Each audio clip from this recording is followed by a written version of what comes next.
When you are an equivalent frequency, you activate everything in that field. For example, if you're vibrating high, anything you do will resonate with that frequency. Like, in other words, if you have a deck of tarot cards and you open up the deck and you pull out one card, it'll be like the Ace of Wands or the Ace of Cups or the Ace of Swords, because you're vibrating in the frequency to pull those things, because you are an equivalent to it. Your perceptive lens now is able to see these things where once you were blinded to them, where they were staring at you right in your face. Like, give you an example. Suppose you have a kitchen table made of wood, all of the wood grains, you just ignore it, because you're very closed-minded, low vibrational. You're in a dimension that's one-dimensional, linear, lateral mentality, programmed ego drone, all that stuff. Well, then suppose you start your spiritual journey. You start to awaken. You start to become aware of things. You become enlightened. And then you begin ascending. Then that perceptive lens, where once it kept you blind, now it starts to expand and open up. It starts to just incorporate all the high vibrational frequencies of the cosmos. It starts to dilate and unfurl.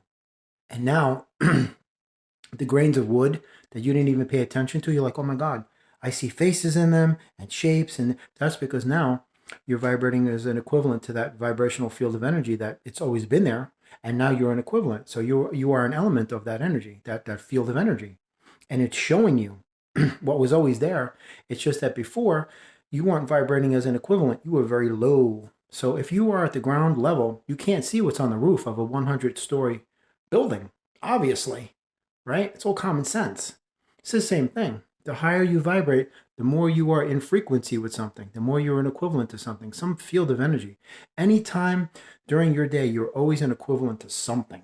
It doesn't matter what it is, high, low, mid, extra, ultra high, extremely low, whatever it is. But you're always an equivalent to something out there.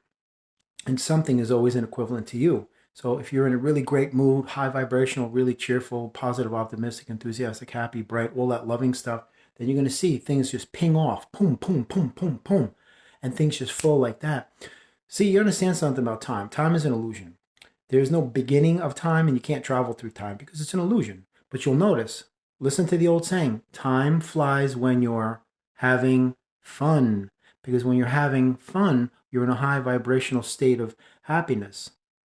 You're accelerating quickly. Then you nullify the illusions of the density of this matrix, and time is a part of that matrix. That's why time is not a constant. If you have two people on the ground that synchronize their watches, and one of them gets in a plane and travels and it comes back, those watches will now be out of sync because time is not a constant. That's why time flies when you're having fun, because when you're having fun, you're plugged into a multidimensional plane of consciousness that exceeds the limitations of the physical and nullifies the illusions of this holographic simulated projection, calling itself a reality. So that's why it's so important for you to be high vibrational. Forget about the word positive.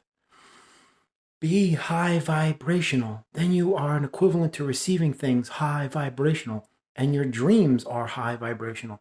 So does it not stand to reason to say that you have to be an equivalent in order to receive these things, because you're creating a vibrational environment that's going to be conducive to the reception of these things because you are part of that vibrational field? It's common sense.